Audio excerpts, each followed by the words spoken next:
Digital literacy training మాడ్యూల్లో చాలా topics ఉన్నాయండి. అందులో ఒక టాపిక్ ఏంటండి అంటే ఫైల్ మేనేజ్మెంట్ ఇన్ కంప్యూటర్స్. ఈ టాపిక్ గురించి ఈరోజు మనం డిస్కస్ చేయబోతున్నాం. ఇందులో చాలా టాపిక్స్ ఉన్నాయండి. అందులో ఒకటి ఓపెనింగ్ ఫైల్ ఎక్స్ప్లోరర్. ఒక ఫైల్ ఎక్స్ప్లోరర్ని ఏ విధంగా ఓపెన్ చేస్తాము, ఫైల్ని ఏ విధంగా మేనేజ్మెంట్ చేస్తాము, అండ్ ఫోల్డర్ని ఏ విధంగా క్రియేట్ చేస్తాము అనే విషయాలు ఇక్కడ తెలుసుకుంటాం. నెక్స్ట్ ఆపరేటింగ్ సిస్టమ్ అంటే ఏంటి, next concept file names and extensions. ఒక ఫైల్కి ఏ విధంగా నేమ్స్ ఇస్తాము, వాటి యొక్క ఎక్స్టెన్షన్స్ ఎలా ఉంటాయి, అండ్ శాంపుల్ డిస్క్ పార్టిషన్. ఒక డిస్క్ అనేది హార్డ్ డిస్క్ అనేది ఏ విధంగా పార్టిషన్ చేయబడి ఉంటుంది, దాని యొక్క శాంపుల్ వ్యూ మనం చూడొచ్చు. అండ్ సేవ్ డిలీట్ కమాండ్స్ కోసం మనం ఇందులో తెలుసుకుంటామండి. And shortcut keys cut copy paste ఏ విధంగా చేస్తాము, వాటి షార్ట్ కట్ కీస్ ఎలా యూజ్ చేస్తామని తెలుసుకుంటాం. నెక్స్ట్ ఫైల్ని ట్రాన్స్ఫర్ చేయాలి, అది మొబైల్ నుంచి సిస్టమ్ కానీ సిస్టమ్ నుంచి మొబైల్ కానీ అది ఏ విధంగా చేస్తామని తెలుసుకుంటామండి. నెక్స్ట్ ఒక అప్లికేషన్ ఇన్స్టాలేషన్ చేస్తే ఆ ఫోల్డర్ ఎలా క్రియేట్ అవుతుందో ఒకసారి చూడొచ్చు. And minimum system requirements for Windows 7 యొక్క మినిమం రిక్వైర్మెంట్స్ ఏంటి, ఏ విధంగా ఇన్స్టాలేషన్ చేస్తాము, ఏ విధంగా సెటప్ చేస్తాము అనే విషయం తెలుసుకుంటాము. And basic applications to be install. ఒక విండోస్ 7 ఇన్స్టాల్ చేయాలంటే బేసిక్ అప్లికేషన్స్ ఏవేవి కావాలో వాటి గురించి ఇందులో మనం తెలుసుకుంటామండి. అండ్ ఆటో మెసేజింగ్, ఆటోమేటిక్గా ఒక మెసేజ్ని ఏ విధంగా సెండ్ చేయాలి అనే విషయం తెలుసుకుంటాము. And extension types of images and documents, various image యొక్క ఎక్స్టెన్షన్స్ ఎలా ఉంటాయి, డాక్యుమెంట్స్ తాలూకు ఎక్స్టెన్షన్స్ ఎలా ఉంటాయని తెలుసుకుంటాము. నెక్స్ట్ ఫైల్ కంప్రెషన్, ఒక ఫైల్ యొక్క సైజుని రెడ్యూస్ చేయడం కోసం మనం ఫైల్ కంప్రెషన్ని ఉపయోగిస్తామండి. దాని ఇంపాక్ట్స్ ఇంటర్నెట్లో ఏ విధంగా ఉంటాయి, దాని యొక్క క్లాసిఫికేషన్స్ ఏముంటాయి, ప్రాసెస్ ఏ విధంగా జరుగుతుంది, ఒరిజినల్ ఫైల్కి కంప్రెస్డ్ ఫైల్కి రేషియో ఎలా ఉంటుంది, అడ్వాంటేజ్ డిసడ్వాంటేజ్ ఎలా ఉంటాయి అనే విషయం మనం ఇక్కడ తెలుసుకుంటామండి. నెక్స్ట్ ఇంట్రొడక్షన్ టు విన్రార్ని ఏ విధంగా ఇన్స్టాల్ చేస్తాము, అన్ఇన్స్టాల్ చేస్తాము, దాని యొక్క ఉపయోగం ఏంటి అనేది మనం ఇక్కడ తెలుసుకుంటామండి. Next concept introduction to ISO అంటే ఏంటి, దాని యొక్క ఫీచర్స్ ఏంటి, వాటి యొక్క సర్వీసెస్ ఏంటి, బెనిఫిట్స్ అండ్ డ్రాబ్యాక్స్ ఏంటి అనే విషయం ఇక్కడ తెలుసుకుంటామండి. నెక్స్ట్ ఒక ఇమేజ్ని రీసైజ్ చేస్తే ఏ విధంగా రీసైజ్ చేస్తాము, దాని యొక్క డైమెన్షన్ అండ్ క్వాలిటీ అనే విషయం మనం ఇక్కడ తెలుసుకుంటామండి. సో దీంట్లో డిఫరెంట్ టాపిక్స్ ఉన్నాయని చెప్పాం కదా, అందులో ఒక టాపిక్ గురించి ఈరోజు మనం డిస్కస్ చేద్దాం. ఒకటి ఓపెనింగ్ ఫైల్ ఎక్స్ప్లోరర్. ఒక ఫైల్ ఎక్స్ప్లోరర్ని ఏ విధంగా ఓపెన్ చేస్తామనే విషయం ఇక్కడ తెలుసుకుందామండి. సో ఫైల్ ఎక్స్ప్లోరర్ని ఓపెన్ చేయడానికి డిఫరెంట్ వేస్లో మనం ఉపయోగించవచ్చు, దాని గురించి ఇక్కడ చెప్పడం జరిగింది. File explorer is an essential file management application. ఒక ఫైల్ని మేనేజ్ చేయాలంటే కంపల్సరీగా ఉండవలసిన అప్లికేషన్ ఏంటండి అంటే ఫైల్ ఎక్స్ప్లోరర్ అండి. Weather your mouse is broken, మన మౌస్ పోయినట్లయితే you just prefer using command prompt ద్వారా కూడా మీరు ఓపెన్ చేయొచ్చు అని చెప్తున్నాడు. అంటే ఎక్కువగా మనం మౌస్ని మాత్రమే యూజ్ చేసి వర్క్ చేస్తూ ఉంటాం, మౌస్ లేకుండా కూడాను మనం ఫైల్ ఎక్స్ప్లోరర్ని ఓపెన్ చేయొచ్చు అంట. అంతేకాకుండా ఏం చెప్తున్నాడు అంటే there are many ways you can open file explorer in Windows 10లో అనేక విధాలుగా మనం ఫైల్ ఎక్స్ప్లోరర్ని ఓపెన్ చేయొచ్చు. అందులో ఒక పార్ట్ ఏంటని అంటే క్లిక్ ది టాస్క్ బార్ ఉంటుందండి. సిస్టంలో టాస్క్ బార్ మీద ఫైల్ ఎక్స్ప్లోరర్ అనే ఐకాన్ కనిపిస్తుంది. ఆ ఐకాన్ మనం జస్ట్ క్లిక్ చేయడం ద్వారా ఓపెన్ చేయొచ్చు అంటున్నాడండి. నెక్స్ట్ ఇంకొక కాన్సెప్ట్ చెప్తున్నాడండి, use the keyboard shortcut ఏంటి, విండోస్+E బటన్ని విండోస్ బటన్ని పట్టుకొని ఈ అనే బటన్ని ప్రెస్ చేయగానే ఆటోమేటిక్గా ఫైల్ ఎక్స్ప్లోరర్ అనేది ఓపెన్ అవుతుంది. సో ఒకసారి ఎలా జరుగుతుందో ఒకసారి చూద్దామండి. చూడండి, ఇక్కడ దీన్నే డెస్క్టాప్ అని అంటారు. ఈ డెస్క్టాప్లో ఇక్కడ కనిపిస్తుంది కదా ఫైల్ సింబల్ లాగా, దీన్ని మనం ఫైల్ ఎక్స్ప్లోరర్ అని అంటాం. వాడు ఏమన్నాడు, టాస్క్ బార్ ఐకాన్ అని అన్నాడు. So click the task bar icon అంటే ఇది దీని అంతటిని టాస్క్ బార్ అని అంటారు. అందులో అక్కడ కనిపిస్తున్న ఐకాన్ ఏంటండి అంటే సింబల్లా కనిపిస్తుంది కదా, ఫైల్ ఎక్స్ప్లోరర్ అని అంటారు. దాని మీద క్లిక్ చేయగానే ఫైల్ ఎక్స్ప్లోరర్ అనేది మనకి ఓపెన్ అవుతుంది ఈ విధంగా. ఓకేనండి, ఇవన్నీ కూడాను ఫైల్స్ అనే ఎక్కడెక్కడ ఉన్నాయి ఫైల్స్, ఎక్కువగా రెగ్యులర్గా ఏవైతే ఫైల్స్ ఓపెన్ చేస్తున్నామో అవన్నీ మనకి ఫైల్స్ ఇక్కడ కనిపిస్తూ ఉంటాయి అన్నమాట. ఓకేనండి, నెక్స్ట్ వన్ ఇంకొక పద్ధతి చెప్పాడు, ఏంటది, షార్ట్ కట్ కీ యూజ్ చేయొచ్చు అని అన్నాడు. షార్ట్ కట్ కీ ఏమన్నాడండి, విండోస్ బటన్ని పట్టుకొని ఈ అనే కీని ప్రెస్ చేయగానే ఆటోమేటిక్గా ఫైల్ ఎక్స్ప్లోరర్ అనేది ఓపెన్ అవ్వడం జరుగుతుంది. ఇది shortcut key for file explorer అండి. ఇక్కడ మనకు కనిపించేవన్నీ కూడాను క్విక్ యాక్సెస్, తొందరగా యాక్సెస్ చేయడానికి. ఆల్రెడీ ప్రీవియస్ ఏవైతే ఓపెన్ చేసామో ఫోల్డర్స్, ఏవైతే రీసెంట్ ఫైల్స్ ఓపెన్ చేసామో అవన్నీ మనకి ఇక్కడ కనిపించడం జరుగుతుంది. ఇవన్నీ కూడాను ఫైల్సేనండి, ఎక్కడ వేరే వేరే ప్లేసుల్లో ఉన్న ఫైల్స్ అనమాట. ఓకే, వాటి గురించి మనం తర్వాత తెలుసుకుందాం. నెక్స్ట్ ఇంకా ఏం చెప్తున్నాడు అనేది ఒకసారి చూద్దామండి. వయా విండోస్ సెర్చ్ ద్వారా కూడా మనం ఫైల్ ఎక్స్ప్లోరర్ని ఓపెన్ చేయొచ్చు. ఎలా సార్ అంటే, మనకి టాస్క్ బార్ కనిపిస్తుంది కదా, ఈ టాస్క్ బార్కి left side type here to search అని కనిపిస్తుందండి. అక్కడ కనుక మనం ఫైల్ అని ఎక్స్ప్లోరర్ అని కొట్టగానే మనకి ఫైల్ ఎక్స్ప్లోరర్ అనేది ఓపెన్ అవుతుంది. దాని మీద క్లిక్ చేయగానే మనకి ఫైల్ ఎక్స్ప్లోరర్ అనేది ఈ విధంగా కనిపిస్తూ ఉందండి. ఓకే, నెక్స్ట్ అంతేకాకుండా ఇంకొక పద్ధతి కూడా చెప్తున్నాడు. ఫ్రమ్ ది స్టార్ట్ మెనూలో క్లిక్ చేసినట్లయితే అందులో చాలా ఆప్షన్స్ వస్తాయి. అందులో విండోస్ సిస్టమ్ అనే ఆప్షన్ ఉంటుందండి. స్క్రోల్ చేస్తే ఆ ఆప్షన్ని మనం ఎంచుకోగానే ఆ ఆప్షన్లో సబ్ ఆప్షన్ ఫైల్ ఎక్స్ప్లోరర్ అని కనిపిస్తుంది. దాని మీద క్లిక్ చేయగానే ఓపెన్ అవుతుంది అనమాట. ఫర్ ఎగ్జాంపుల్ చూద్దామండి. స్టార్ట్ బటన్ మీద క్లిక్ చేశాను. క్లిక్ చేసిన తర్వాత ఇందులో చాలా ఆప్షన్స్ మనకు కనిపిస్తున్నాయి కదా, దీనిలో మనం స్క్రోల్ చేసుకొని కిందకి వెళ్ళినట్లయితే ఇందులో విండోస్ సిస్టమ్ అని మనకి కనిపిస్తుందండి. విండోస్ సిస్టమ్ మీద క్లిక్ చేయగానే అందులో ఫైల్ ఎక్స్ప్లోరర్ అని మనకు కనిపిస్తుంది.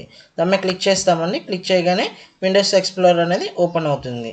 ఓకే, ఈ విధంగా కూడా మనం ఫైల్ ఎక్స్ప్లోరర్ని ఓపెన్ చేయొచ్చు.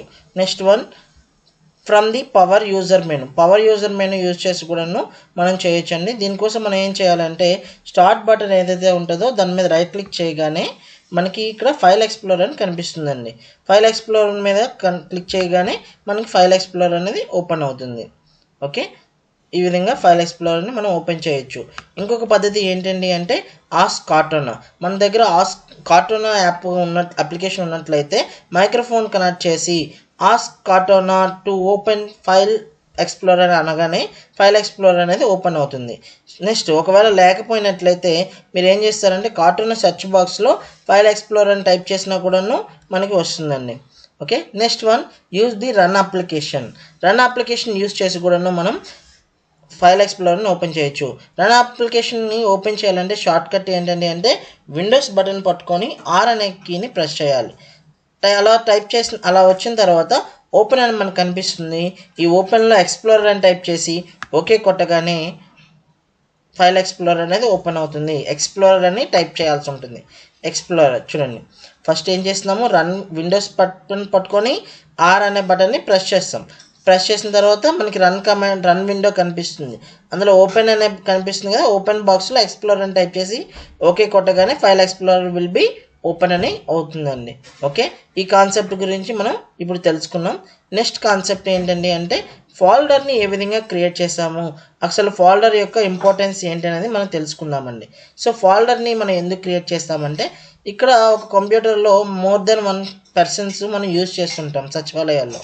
అయితే నేను నా డేటా ఏది, ఆఫీస్ డేటా ఏది, ఇంకొక అదర్ పర్సన్ ఓపెన్ ఆ కంప్యూటర్లో డేటా పెట్టారనుకోండి, అతని డేటా ఏది ఈజీగా ఐడెంటిఫై చేయడం కోసం ఒక్కొక్కరికి ఒక్కొక్క ఫోల్డర్ని పెట్టుకోవడం జరుగుతుంది.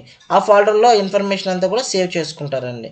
ఎందుకంటే నా ఫోల్డర్లో వేరే ఫోల్డర్ ఇన్ఫర్మేషను లేదంటే ఎక్కడ ఉన్నదాన్ని వెతుక్కోవాలంటే చాలా కష్టం అనమాట. సో అందుకని ఏం చేస్తారంటే, ఫోల్డర్ని మనం క్రియేట్ చేయాలి. ఫోల్డర్ని ఏ విధంగా క్రియేట్ చేస్తారనేది ఒకసారి చూద్దామండి. ఫోల్డర్ క్రియేట్ చేయడం చాలా ఈజీ ప్రాసెస్ అండి. ఏం చేస్తారంటే, మనకి ఏ లొకేషన్లో మనకి ఫోల్డర్ కావాలనుకున్నామో ఆ లొకేషన్లోకి మనం మౌస్ యొక్క రైట్ క్లిక్ని ప్రెస్ చేయాలి. ఫర్ ఎగ్జాంపుల్ ఈ లొకేషన్లో నాకు కావాలనుకోండి, డెస్క్టాప్ లొకేషన్లో మనకి ఏదో పర్టికులర్ ప్లేస్లో మనకి ఫోల్డర్ కావాల్సి వచ్చినప్పుడు మనం జస్ట్ రైట్ క్లిక్ చేస్తే అందులో న్యూ అనే ఆప్షన్ ఉంటుందండి. న్యూ ఆప్షన్ మీద క్లిక్ చేయగానే ఫోల్డర్ అనే ఆప్షన్ వస్తుందండి. ఫోల్డర్ ఆప్షన్ మీద క్లిక్ చేయగానే మనకి న్యూ ఫోల్డర్ అనే నేమ్ కనిపిస్తుంది అనమాట. సో దీనికి ఏ విధంగా ఒక పేరు పెట్టాలనుకుంటే ఆ పేరుని అక్కడ ఇచ్చి బయట క్లిక్ చేస్తే ఆ ఫోల్డర్ కానీ లేదా ఎంటర్ కీని ప్రెస్ చేయగానే ఆ ఫోల్డర్ కానీ నేమ్ అనేది ఉంటుంది. సో మన ఫైల్స్ అన్ని కూడా ఆ ఫోల్డర్లో ఇన్సర్ట్ చేసుకోవచ్చు. ఫర్ ఎగ్జాంపుల్ నేను ఫైనల్ అయిన ఒక ఫోల్డర్ క్రియేట్ చేశానండి. అందులో మీరు క్లిక్ చేసినట్లయితే చాలా ఫైల్స్ అనేవి నాకు సంబంధించిన ఫైల్స్ అన్ని కూడా అందులో సేవ్ చేసుకోవడం జరిగింది. ఓకే, ఇలా మన ఫోల్డర్ని క్రియేట్ చేస్తాం. మరొకసారి చెప్తాను.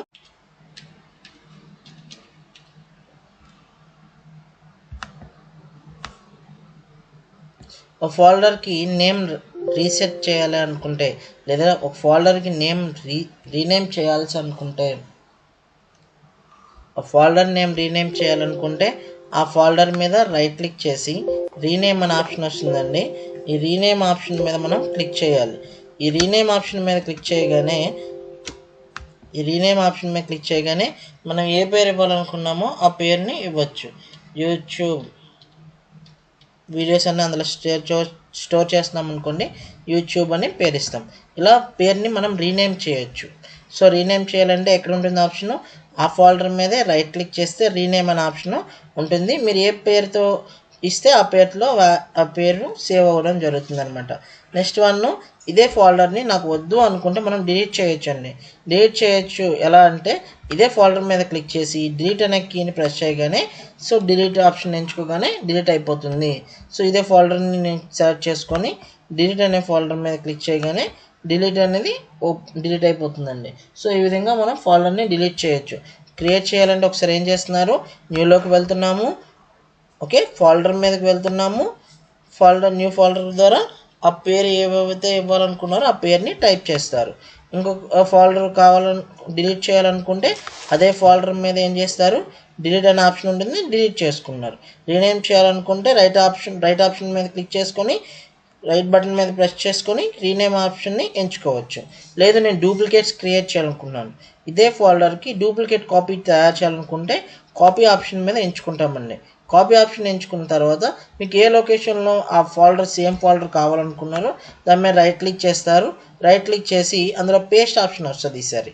సో పేస్ట్ ఆప్షన్ మీద క్లిక్ చేయగానే సో జయ అనే ఫోల్డర్కి జయ కాపీ అనే ఫోల్డర్ క్రియేట్ అవుతుంది. ఈ విధంగా మనం కాపీ చేసుకోవచ్చు.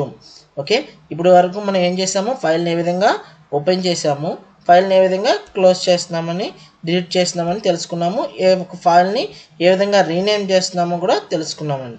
ఇవన్నీ ఇప్పటి వరకు మనం ఒక ఫోల్డర్ని ఏ విధంగా క్రియేట్ చేసాం, ఆ ఫోల్డర్ని ఏ విధంగా కాపీ చేసాం, ఒక ఫోల్డర్ని ఏ విధంగా డిలీట్ చేస్తున్నాం, ఒక ఫోల్డర్ని ఏ విధంగా రీనేమ్ చేస్తున్నాం అనే విషయం తెలుసుకున్నాం. ఇది ఫైల్ మేనేజ్మెంట్లో ఇంపార్టెంట్ కాన్సెప్ట్ అండి. నెక్స్ట్ కాన్సెప్ట్ ఆపరేటింగ్ సిస్టమ్ అనేది ఒక సిస్టమ్ సాఫ్ట్వేర్ అండి. ఇది ఎలా పనిచేస్తుందంటే ఇది act as interface between computer hardware and user. Computer hardware కాంపోనెంట్స్కి అండ్ యూజర్కి మధ్యలో సంధానకర్తగా పనిచేసేది ఎవరు అంటే ఆపరేటింగ్ సిస్టమ్ అండి. వితౌట్ ఆపరేటింగ్ సిస్టమ్ మనం కంప్యూటర్ని యూజ్ చేయలేము. ఓకేనండి. సో ఆపరేటింగ్ సిస్టమ్ ఉంటేనే కంప్యూటర్ నుంచి వేరే డివైసెస్ ఏవైతే ఉంటాయో వాటి ద్వారా పని చేసుకోగలుగుతాము. ఫర్ ఎగ్జాంపుల్ హార్డ్వేర్ కాంపోనెంట్ ఒకటి తీసుకుందామండి, ప్రింటర్. సో నేను సిస్టంలో ప్రింట్ అనే ఆప్షన్ని ఇచ్చాను అనుకోండి. సిస్టమ్ నుంచి ప్రింట్ ఆప్షన్ ఇవ్వగానే మనతో కమ్యూనికేట్ అయ్యి మనతో పాటుగా ప్రింటర్తో కమ్యూనికేట్ అయ్యి ప్రింట్ ద్వారా మనకి ప్రింటర్ ద్వారా ప్రింట్ ఇవ్వడం జరుగుతుంది. అంటే ఇక్కడ మిషన్ ప్రింటర్కి అండ్ హ్యూమన్ బీయింగ్కి మధ్యలో ఎవరు మీడియేటర్గా పనిచేశారు, ఆపరేటింగ్ సిస్టమ్ అనేది మీడియేటర్గా పనిచేస్తుంది. సో అందుకోసమే డెఫినేషన్ ఎలా ఇస్తాడంటే operating system is a software that acts as interface between computer hardware components and user. Computer hardware కాంపోనెంట్స్కి మరియు యూజర్కి మధ్యలో ఇంటర్ఫేస్గా ఎవరు పనిచేస్తారు అంట, ఆపరేటింగ్ సిస్టమ్ అనేది పనిచేస్తుంది. ఇది ఒక సిస్టమ్ సాఫ్ట్వేర్. ఎవరైనా అడుగుతారు operating system application software, system software అని అడిగితే operating system is a system software అని చెప్తాము. ఓకేనండి. ఈ డెఫినేషన్ కూడా మనకి ఇస్తాడు. Which type of software act as interface between computer hardware components and user అని చెప్తాడండి. So a software, system software, ఆ పేరు ఏమైనా ఇస్తే ఆపరేటింగ్ సిస్టమ్ అని తీసుకుంటామండి. Every computer system must have at least one operating system to run the other programs. ప్రతి computer system కూడాను వేరే అదర్ ప్రోగ్రామ్స్ ఏవైనా రన్ చేయాలి అంటే, మనం ఒక మ్యూజిక్ని వినాలనుకోండి, మ్యూజిక్ డివైజెస్ ద్వారా మనం మ్యూజిక్ని వినాలి అనుకున్నప్పుడు మనం ఇక్కడ సాంగ్ని ప్లే చేస్తే ఆపరేటింగ్ సిస్టమ్ అనేది డివైస్కి చెప్పి ఆ సాంగ్ని ఆ డివైస్ ద్వారా ప్లే అయ్యేలాగా చేస్తుంది. ఓకేనండి. సో ఈ విధంగా చేయాలి అంటే కంపల్సరీగా ఒక కంప్యూటర్కి ఒక ఆపరేటింగ్ సిస్టమ్ ఉండొచ్చు. ఒకటికంటే ఎక్కువ ఉండొచ్చా సార్ అంటే, ఇప్పటి వరకు మనం విండోస్ ఏదో ఆపరేటింగ్ సిస్టమ్ ఒకటే వాడుతున్నాం, కానీ లైనక్స్ ఇంకా ఆపరేటింగ్ సిస్టమ్స్ చాలా ఉన్నాయి, వాటిని కూడా మనం యూజ్ చేయొచ్చు అండి, యూనిక్స్ లాంటివి. ఓకే. సో మోర్ దెన్ మన ఆపరేటింగ్ సిస్టమ్ని మనం ఒకేసారి రన్ చేయొచ్చు. Applications like browser, MS Office, Notepad, games, etc. need some environment to run the run and perform it's task. మనం ఏదైనా ఎంఎస్ ఆఫీస్ ద్వారా కానీ నోట్ ప్యాడ్ ద్వారా కానీ ఏదైనా వర్క్ చేయాలనుకున్నా సరే ఆపరేటింగ్ సిస్టమ్ కంపల్సరీగా ఉండాలి. ఇక్కడ there are 3 most common operating systems for personal computers are. ఎక్కువగా మనం ఉపయోగిస్తున్నటువంటి ఆపరేటింగ్ సిస్టమ్ ఏంటండి అంటే మైక్రోసాఫ్ట్ వాళ్ళు విండోస్ ఆపరేటింగ్ సిస్టమ్ వాడుతుంటామండి. అండ్ మ్యాకాస్ ఓఎస్ అంటే మ్యాక్ ఓఎస్ అని అంటారు, అంటే మ్యాకింతోష్ ఓఎస్ అని అంటారండి. ఇది యాపిల్ కంప్యూటర్స్లో వాటిని ఉపయోగించడం జరుగుతుంది. అండ్ లైనక్స్ని కూడా మనం ఎక్కువగా యూస్ చేస్తుంటామండి. చూడండి మీకు ఇక్కడ ఒక డయాగ్రామ్ ఇచ్చున్నాడు. ఎలా ఉంటుంది అంటే హార్డ్వేర్ కాంపోనెంట్స్ అయినటువంటి సిపియు, మెమరీ, హార్డ్ డ్రైవ్ వీటితో పాటుగా ప్రింటర్స్ వీటితో కమ్యూనికేట్ అవ్వడానికి ఆపరేటింగ్ సిస్టమ్ అనేది ఉపయోగపడుతుంది. ఇక్కడ మనం ఫైల్ గురించి చెప్తున్నాం కాబట్టి ఒక ఫైల్ని క్రియేట్ చేయాలన్నా ఒక ఫైల్ని క్రియేట్ చేసినప్పుడు వెంటనే వాటికి మెమరీ అలొకేషను, డీఅలొకేషను ఇదంతా కూడా ఎవరు చూస్తారు అంటే ఆపరేటింగ్ సిస్టమే చూస్తుంది. నేను ఇందాక ఒక ఫోల్డర్ క్రియేట్ చేశాను, ఫోల్డర్ క్రియేట్ చేయగానే దానికంటూ ఒక మెమరీ అలొకేషన్ చేస్తుంది. ఆ ఫోల్డర్ని డిలీట్ చేశాను, డిలీట్ చేసిన వెంటనే దానికి అలొకేట్ చేసిన మెమరీని డిలీట్ చేసేస్తుంది, డీఅలొకేట్ చేసేస్తుంది. సో అలొకేషన్ అండ్ డీఅలొకేషన్ రెండు కూడా ఎవరు చేస్తారు అంటే ఆపరేటింగ్ సిస్టమ్ ఇక్కడ చేయడం జరుగుతుంది. నెక్స్ట్